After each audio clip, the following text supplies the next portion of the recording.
Hello and welcome to Family Matters, a new webinar from the Deseret News and Institute for Family Studies. On Family Matters, we tackle the most important questions related to our most important social institution, the family. I'm Brad Wilcox, a professor of sociology at the University of Virginia, a senior fellow at the Institute for Family Studies, and a contributor at Deseret News. Today, I'm moderating a discussion with Senator Mitt Romney and a panel of distinguished scholars and experts. Along with Senator Romney, we have Dr. Margarita Mooney Suarez, a professor at Princeton Theological Seminary, Dr. Jenet Erickson, a Deseret News contributor and BYU Wheatley Institution fellow. And for today's webinar, we're tackling the question, cash or childcare? What do American parents want? This question goes right to the heart of family formation issues that are much in the news today. In fact, 4 days ago, the New York Times published a jaw-dropping account of falling fertility that began this way. Quote, all over the world, countries are confronting population stagnation and a fertility bust, a dizzying reversal unmatched in recorded history that will make first birthday parties a rarer sight than funerals and empty homes a common eyesore. The Times went on to describe how cradles are empty in countries across the globe, from Sweden to South Korea, from Germany to Japan. What particularly struck me is that this trend now seems to be playing out here in America, as we see our own fertility and marriage rates hit record lows. In fact, our own fertility rate fell to 1.64 children per woman last year, well below the level required to replace our own population. So family formation is slowing in the United States. Politicians across the spectrum are looking for solutions. Among those is Senator Romney, whose Family Security Act is designed to respond to the unprecedented challenges now facing American families. So Senator, welcome. And why do you think that marriage and family life are in retreat now in the US? And how does your plan aim to renew American families? Well, thank you, Brad, and to each of the esteemed doctors. Appreciate the chance to be with you today. I don't know that I can point to any one reason why you're seeing a decline in marriage and in the number of childbirths per couple. There's so many elements that come together. Certainly, the cost of raising children is greater than it used to be. The pressures on a working family, given the high cost of not just education, but healthcare and housing and food, all these things contribute. Our social mores, people feel they want more personal freedom and the kids tie them down. Just a lot has changed. The sexual revolution has probably changed the time at which people decide to get married in certain cultures. The decline in belief in a God, in an afterlife, probably influences whether you have children or not. I mean, all these things come together. But two things that I think we can't forget, and that is that government also creates incentives not to get married. We create a financial incentive for a single mom, for instance, not to get married. And we also have incentives that say the more you work, the more money you're going to get from child support. So we encourage people to be out of the home working, and we encourage them not to get married. That combination obviously figures into the decisions people make. I don't think it's the defining feature necessarily, but it's one, and it's a feature that I think needs to be adjusted. Thank you. Professor Mooney Suarez, the Institute for Family Studies has a new report out today on parental attitudes towards work and family. And one of the things that struck me about the report is that no one work-family strategy captures the allegiance of a majority of American parents.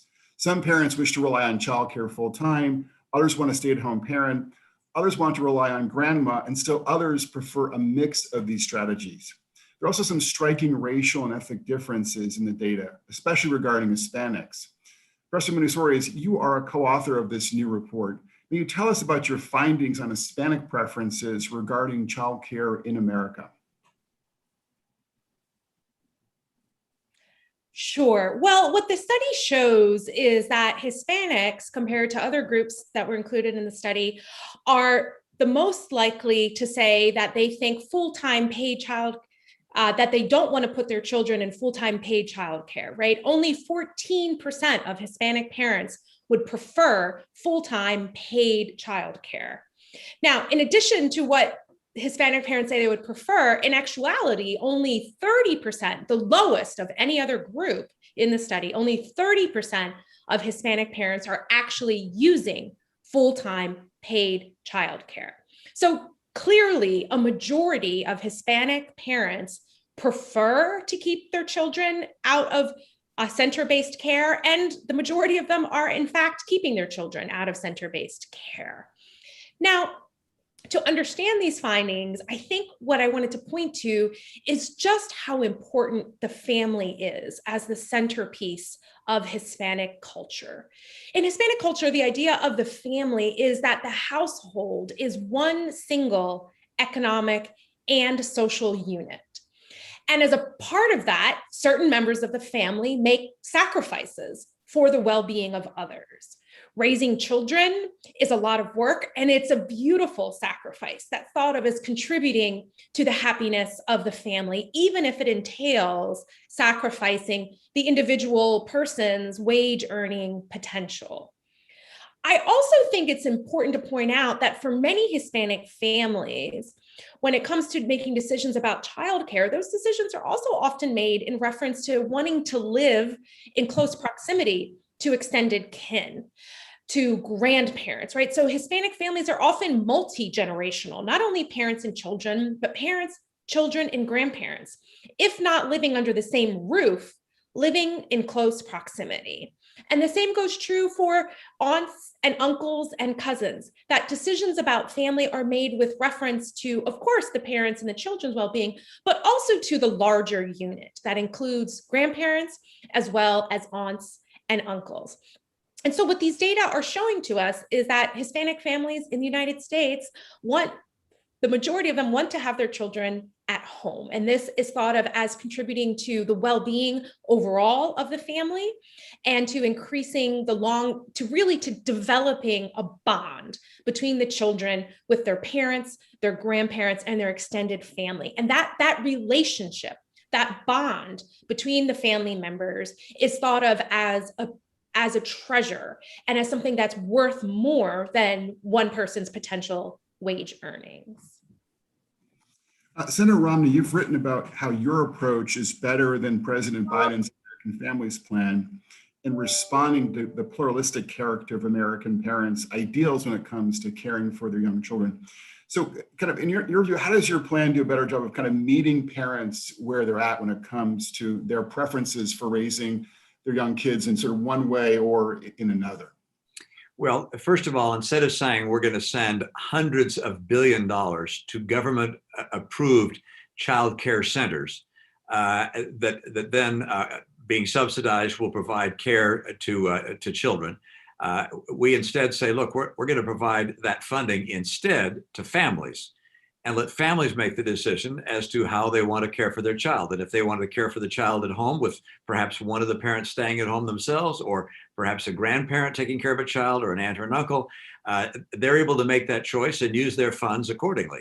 So it's giving the parent the financial resources to make their decision where they want their child to be cared for. And if they want center-based care, that's fine. They can use the money they receive for center-based care. So our view is, don't give the money to the centers, give the money to the parents, and let the parents make the decision. And if they decide to pay their grandma or just themselves to stay home, they can do so. That's the key feature. And it provides $350 a month for every child under 6 years of age, $250 a month for every child that's 6 years of age and older, and maximum 5 children.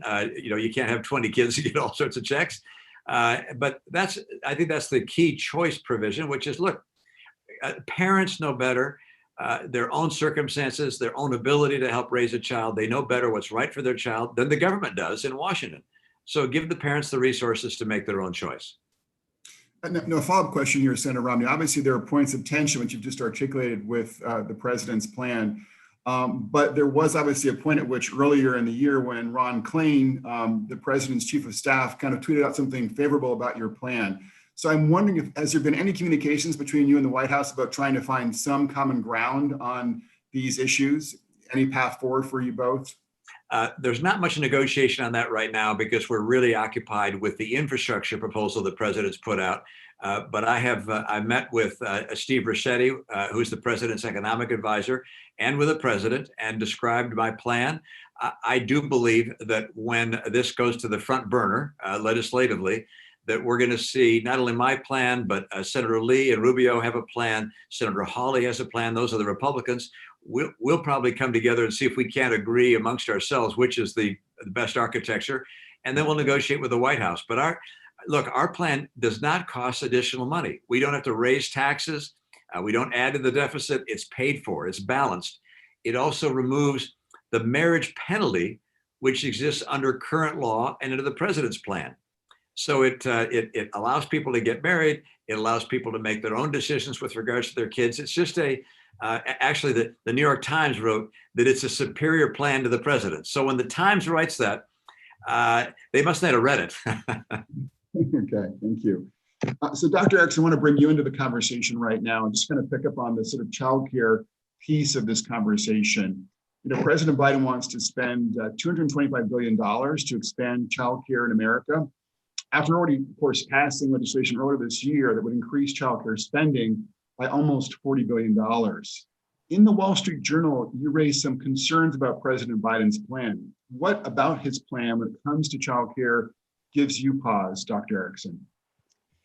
Well, Brad, evidence really suggests cause for concern that we should take seriously. Not that all daycare is bad.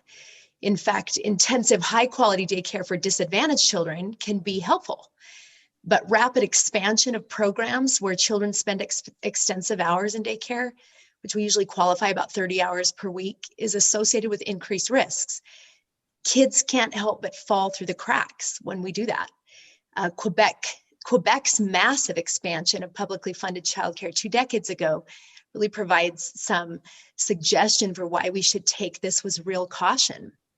The children from 2-parent families who participated had decreased health and life satisfaction across development, increased anxiety, aggression, and hyperactivity, and even increased crime rates. And those results are really consistent with what we found in the US with the National Institute of Child Health and Human Development study, with really thorough longitudinal work that showed increased risk for behavioral problems with children across development, including increased risk-taking behaviors when they had spent extensive hours in daycare, especially beginning in that first year of life. So we just have to take those risks seriously. So then how do you think that Senator Romney's approach compares to the president's approach when it comes to kind of thinking about these issues in terms of kind of the pace of expansion in childcare and the amount of time that kids would be spending in childcare as infants, for instance? Well, I think he articulated it so well that this whole idea of funneling our nation's children into massively expanded publicly funded daycare is very different than enabling families to have the financial resources to make their own choices about the care they want for their children. And what it recognizes is the differences in children's needs, which of course parents care about, differences in parents' desires, differences that are cultural, that we've heard about already. And all of those are important if we really care about children. And I think we do. Thank you. Senator Romney, you had an exchange kind of on this general topic in the Senate last week. And one witness said before you that, quote, children develop better in an environment where they can engage with others besides their family members. And the president's own domestic policy advisor, Susan Rice, also recently said to the New York Times that, quote, we want parents to be in the workforce, unquote. So I'm kind of just from a kind of philosophical perspective wondering, do you think that public policy should be aiming to steer more parents into workforce and more young children into childcare, or do you have a different perspective on that question?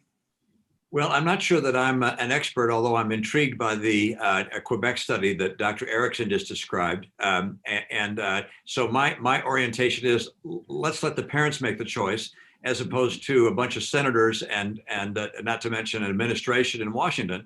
And there may be differences in different states and different communities, in different homes.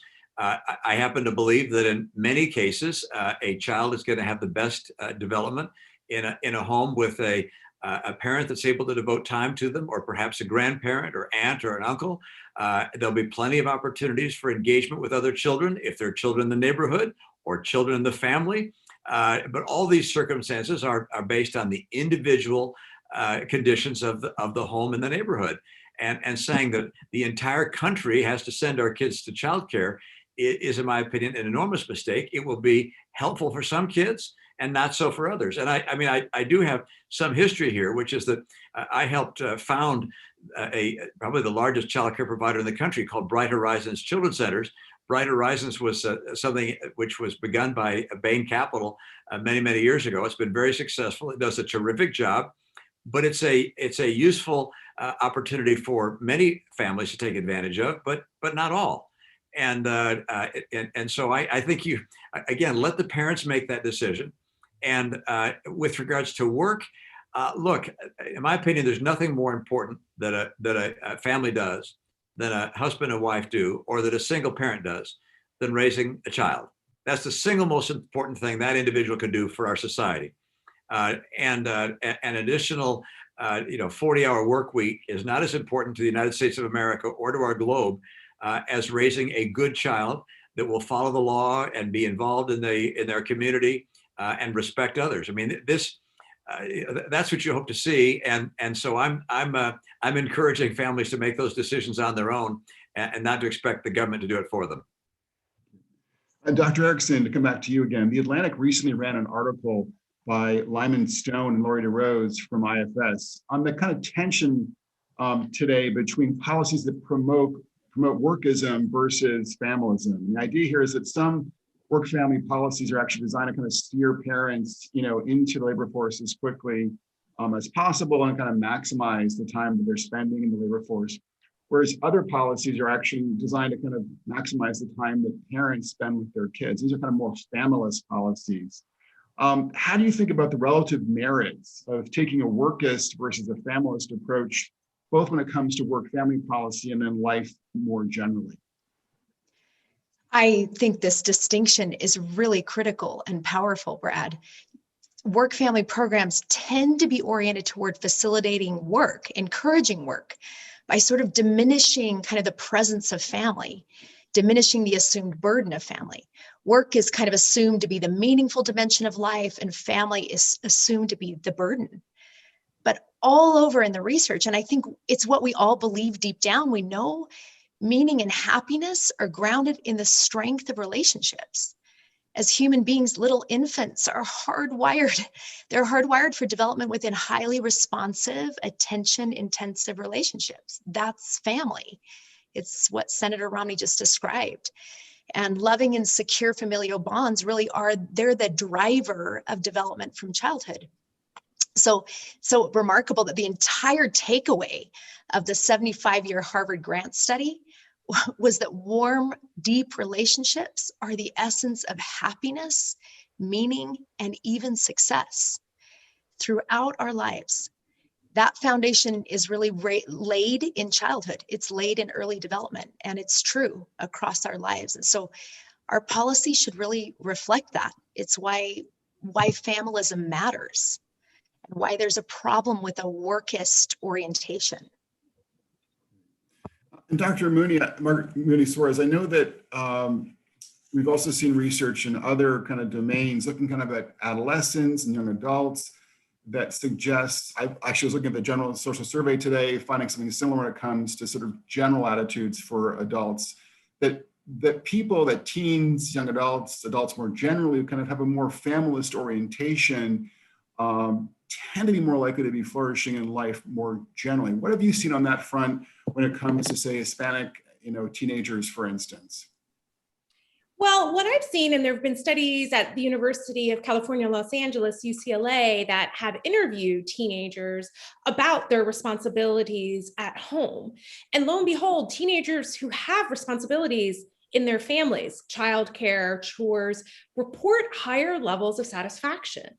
And not surprising, given what I just shared about Hispanic families being the center, the family being so central to Hispanic children are also more likely to be given these kinds of responsibilities at home. So whereas on the one hand, taking care of your younger siblings and cleaning around the house is a sacrifice, right? You could be spending that time doing something else.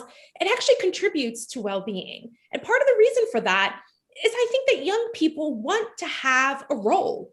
They belong to a family, and they want to know that in that family, they're contributing something to the larger good of the unit. And now, as myself, someone who benefited from having a Hispanic mother, my mother is a Cuban refugee, my father is American. I also wanted to add that my mother, being one of 14 siblings and being number 4 in the order, she knew a lot about early childhood education. Guess what? Because she had done it as an older sibling, and she also studied it. So I just want to say that also, I think in Hispanic families, the idea that a child being at home and the family taking care of the child together is understood as actually part of, yes, the bonds and the relationships, but it's also thought of as education, right? The way that you play with children, the way that you teach them. William Damon, a psychologist at Stanford, has written about this kind of the family learning together, and that the family studying together and educating together motivates the child. So perhaps it's not as surprising as one might think that adolescents with responsibility in the home are also happier, because maybe that also means that their siblings and their parents and their extended family are investing in doing things with them that will eventually also help them succeed, such as helping them in their education. Right, so again, kind of goes to this point that Dr. Erickson is making about how we can sort of see family and even the sacrifices that we make for our family life, including housework and childcare, being not simply burdens, but sources of sort of meaning and purpose, and obviously even happiness for us as well. Is that kind of what you're getting at?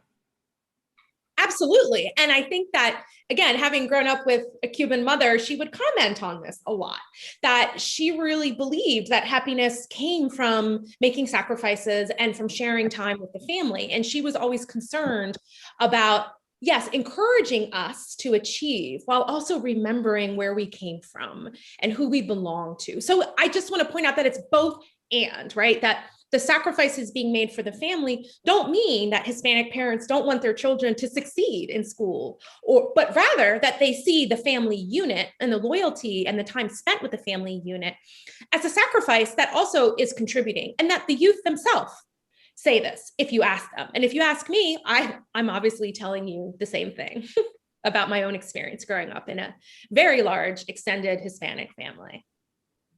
Thank you.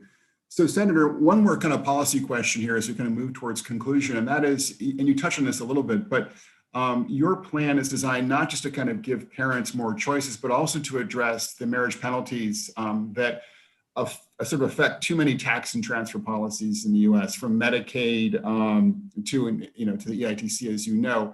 And what we're seeing today, when I look at sort of survey data, when I talk to ordinary people, is that working class families in America have been particularly affected by these marriage penalties. I was speaking to a couple here in Virginia recently, and they've got 2 beautiful children, but they're not married. I was kind of asking them what's going on there, and they said, well, they actually had sat down at the kitchen table and kind of ran the numbers, and they figured out that if they were to get married and to report their combined income, that their 2 kids would no longer be eligible for Medicaid. So that was kind of obviously a big factor for their thinking.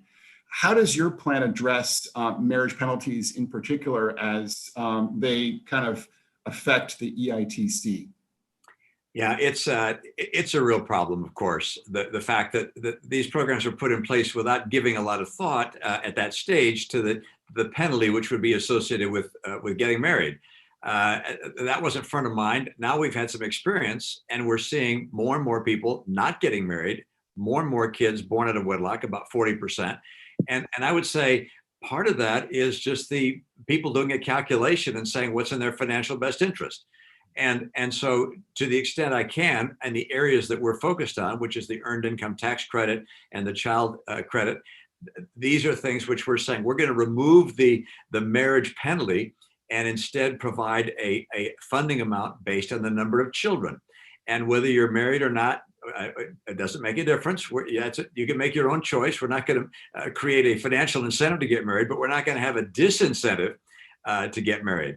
And I would note, this is important from the standpoint of our national future, which is any civilization of people needs to reproduce itself rather, and maintain its population.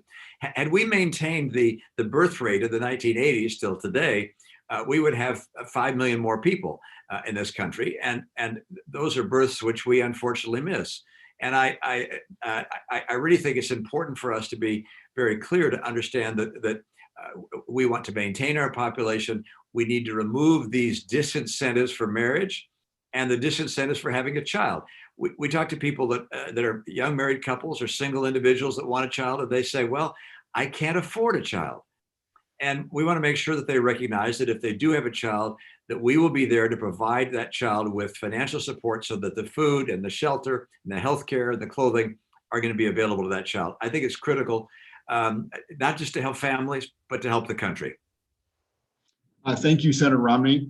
I'd like to thank all of our panelists today, Dr. Mooney, Suarez, Dr. Erickson, for being a part of this first webinar on Family Matters. And I'm grateful to you for a wonderful discussion and for joining our panel today. So thank you so much. Thanks, Brad.